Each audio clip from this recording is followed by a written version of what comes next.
Salam. Bu videoda mən magistratura testlərində son vaxtlar istifadə olunan bir test modeli ilə bağlı danışacağam. I have been promised a few books on this problem this week. Deməli, this week-ə sual verməyimiz tələb olunur. Aydın məsələ ki, biz this week-ə when və yaxud what time sualını verə bilərik. Amma biz bunda bilirik ki, when və what time-da bitmiş zamana sual vermək olmaz. Bəs cümlə də bitmiş zamanda olduğuna görə nə edəcəyik burada? Deməli, cümlə əgər bitmiş zamandadırsa və biz buna həmin cümləyə when ilə sual vermə məcburiyyətindəyiksə, bu zaman nə edəcəyik? Bu zaman cümləni keçmiş sadə zamana keçirəcəyik. Cümləni keçmiş sadə zamana keçirəndə də bir şeyə diqqətli olursunuz.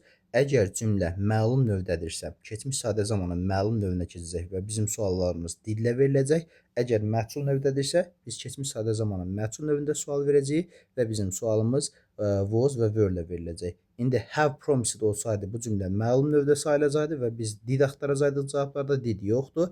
Amma have been promised to be plus participle düsturunu ödədiyinə görə məchul növdədir və biz məchul növdə sual verəcəyik. Was və yaxud were ilə sual verəcəyik ki, I təkli olduğuna görə was sualını verməliyik. Have olan variant getdi, have olan variantlar getdi və söz sırası biz bilirik ki, cümlədə mübtədəyə sual verilmirsə, söz sırası sual sözü, köməkçi fe'l, mübtəda əsas fe'l ardıcıllığında olmalıdır və C variantı həmin söz ardıcıllığını pozur. Ona görə düzgün variant A variantıdır.